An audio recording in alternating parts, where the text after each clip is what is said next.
Badator 22. korrika, eta hitzetik hortzerak ere mundu bat eraiki nahi du hitzekin.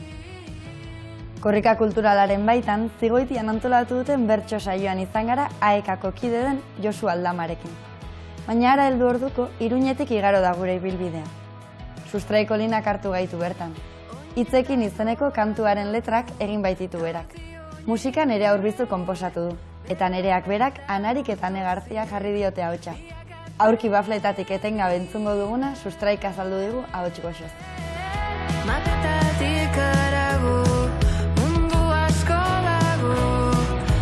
Aurten Sustrai, zuk egin duzu Korrikako kantaren letra, izan zara egilea. Zer izan du sormen prozesuak, bai plazeretik eta bai erronkatik? Deitze izutenean, ohore bat sentitzen duzu eta ohore horren araberako bertigo bat ere bai, ez? Enkargu eder bada, baina eraberean korset bat edo enboltorio bat daukan enkargu bat ere bai, eta orduan hor barruan albezain libre nola ibili, pentsatu behar izaten da, ez? Alde batetik beste 21 kantu daudelako gai berari buruzkoak, bestetik ekimenak berak eskatzen dituelako mezu batzuk, estilo bat, badakar tradizio bat, eta hori dena kontuan hartuta ez da beti erresa zure tokia topatzen, ez? Motxila hori usten saiatu gara, albezain bat, eta gero saiatu gara behin gustutakoan plazer bide batzuk ere topatzen, askotan gauza ederrak ere plazerretik sortzen direlako, ez? Artista asko ibili zarete lanean, Nerea Urbizu, Ane Garzia, Anari eta gero musikariak eta lan talde osoa. Nola joan da kantua bera forma hartzen? Enkarguan Nereari iritsi zitzaion eta hitzak jartzeko niri deitu zian, eta gero hor kanta bera egiten bion artean joan gara, ez? Kantaren oinarria edo kantaren umekia behintzat biona da, ez? Hasieran letra bat eskatu zian. Letratik hasita? Bai, hasieran letra bat eskatu zian. Nik idatzi nuen zerbait abisatuz seguraski bukaeran etzela hortik hitz bakar bat ere egongo. Berak horri musika bat jarri zion, eta gero aldatzen joan, berak bialtzen zian musika, nik entzuten nun, beste proposamen batzuk bialtzen izkion, elkarri eraginez egindako kanta bat da, eta alde hortatik, asko ikasi dut.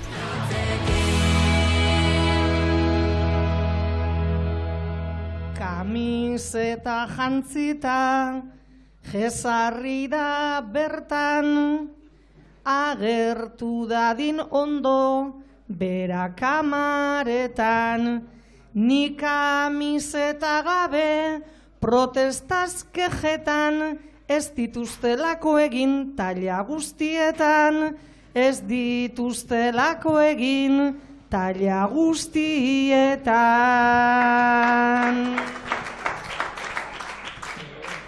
Zuk ere nahiko zendun, beraz argazkia kamiseta jartzeko nahi duzu astia. Ez dakit horrela den Josu da astia, atera bada espada, eskaintza guztia, atera bada espada, eskaintza guztia.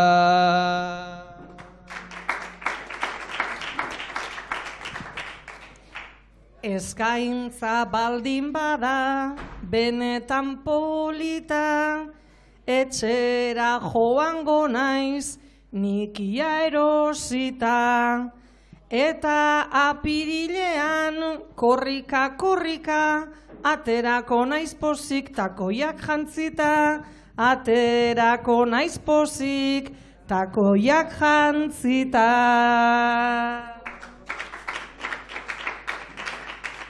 Naizta etzinen joango, takoiekin txarto, zailtasun ekstra bat du apunta beharko. Igual erreza dugu hori zuretzako, baina ez dituzu egingo kilometro asko. Baina ez dituzu egingo kilometro asko. Nun ikusten diozu horri oztopoan, takoiekin betetan badaukat kolkoa. Uste nuen horrela gendula jokoa, bakoitzak bat eginda ez alda nahikoa. Bakoitzak bat eginda ez alda nahikoa. Ta furgoneta berriz ato da ostia, kasik ezin atera bertan argazkia. Hori da urten korrikak dakarren guztia, bi urte barru honintzak eingo du abestia. Bi urte barru honintzak eingo du abestia.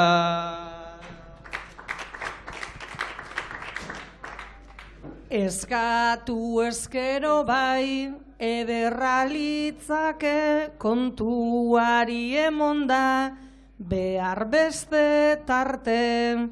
Baina martxa jartzeko errimata arte, akaso nire beste zukein zenezake, akaso nire beste zeukein zenezake.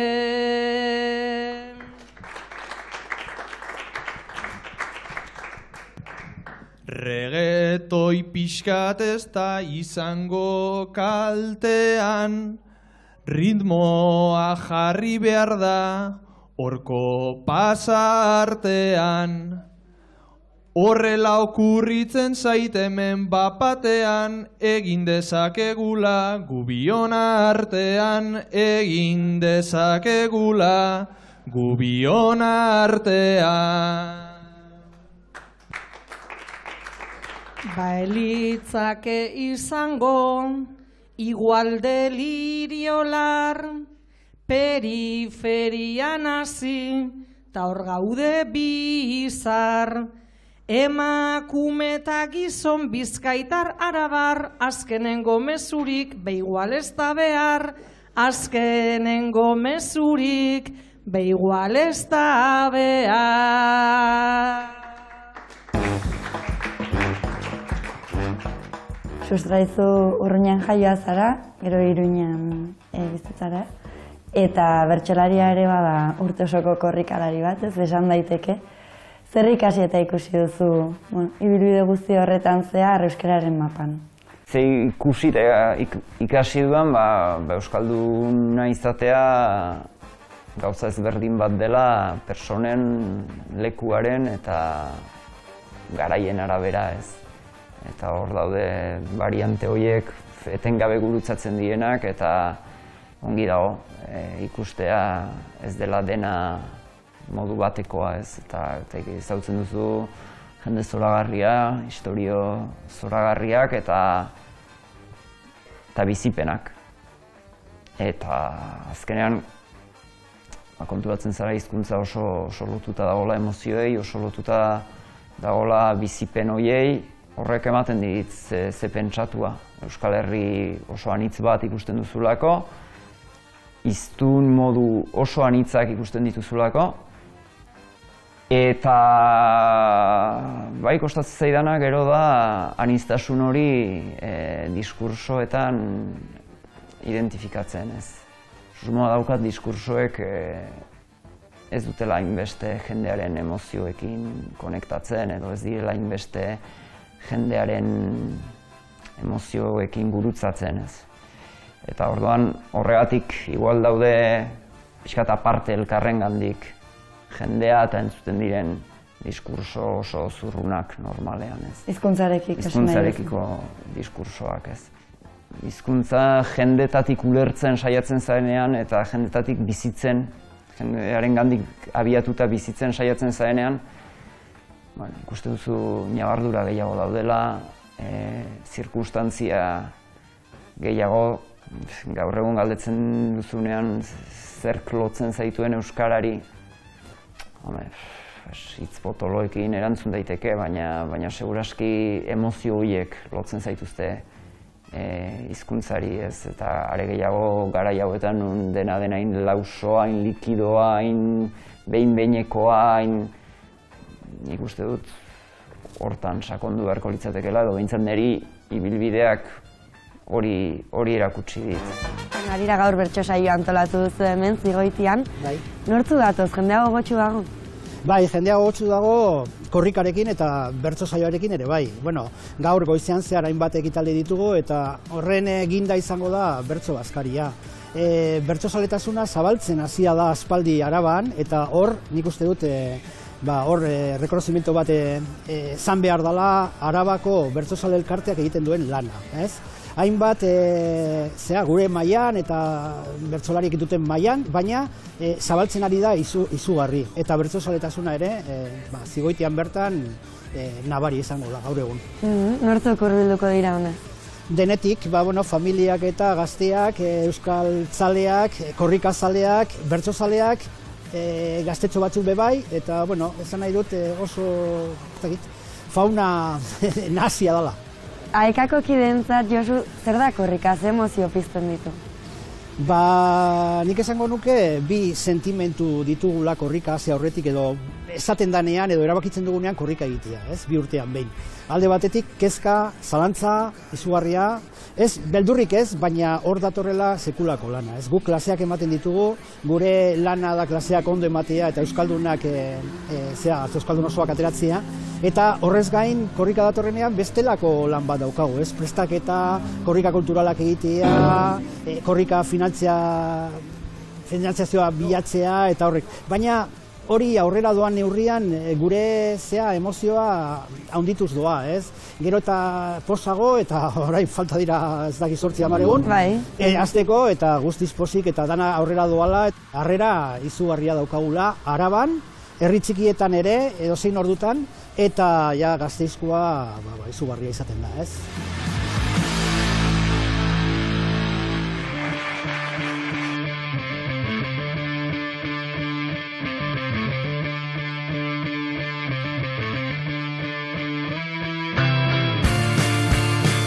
Zure letrak dio ez egon atertu zain eta korrika hasi, modu bat esateko lehen pauso edo lehen ilusio horretan hasteko. Zure ustez garrantzitsua da ekite hori, korrika haste hori eta zerk eragiten du, zerk elikatzen du? Nik uste dut lotura zuzena daukala lehen aipatzen nuen emozio horiekin, ez? Bat hasiko da hizkuntzarekiko lehen pausu hori ematen, gustatzen zaiolako ez dakitze musika talde edo ez dakitze artista, euskaraz hitz egiten duena. Beste bat hasiko da, ez dakit, bizi den tokian gurasoei kontra egiteko modu bat delako euskaraz ikastea. Eta ausartzerako ordu hortan ere iruditzen zait euskaldunon partetik izan beharko genukela malguagoak edo ez dakit nola esan, iruditzen zait oraindik daudela debate batzuk niri oso erreakzionarioak iruditzen zaizkidanak, ez? Eta entzuten dudanean, eske honek plastikozko euskara daka, edo honek hau oso euskara jatorra, eta ulertzen dut zer dagoen atzean, eta baina iruditzen zait labeldunak eta ez labeldunak egiteak ez gara matzala inora. Gainera iruditzen zait debate horiek ez direla hizkuntzarenak bakarrik, nahiz eta hizkuntzarekin azaleratzen ditugun horrazpian badaudela beste sailkapen asko, hiri, herri, askotan adina, askotan generoa, eta iruditzen zait, ez personai ez hizkuntzari ez diola inongo mesederik egiten. Ikasi, ez egon atertu zain, ta korrika hasi. Korrika kulturala bada beste hanka bat, ezta? Alde batetik badugu sensibilitate kanpaina edo eta ekonomikoki ere sosak ateratzea euskaltegi eta gau eskolentzat, eta beste aldetik guk ere nolabait itzuli nahi diogu herriari zerbait. Herriari eskatu egiten diogu, eta korrika kulturalekin, bai udalekin, bai diputazioekin, Eusko Jaurlaritzarekin eta barrekin, eskaintza kultural hori herrira eramaten dugu. Eta hor, hainbat egunetan edo pare bat hilabetetan euskara entzuten da herrietan, ezta? Daukat, argazki bat etxean, etxean orain ezakin duen egongo den, gurasoen etxean egongo da, pentsatzen dut, edo ez bada galdu nun bai, ni nagona ziletan ume txikia naizela eta aita korrikako peto batekin ziletari bultzatzen, bai, gero... Hori trampa, hori ez da. Bai, gero goganduz furgonetatik kantatu izana ere bai. Urruñan bizi nintzenean, mugatik 10-15 kilometro lehenago izaten zen normalean, eta hori urruñatik mugara egitea izaten zela gure erronkatxoa edo, eta beti izaten zela oso momentu hunkigarria eta gauez, eta...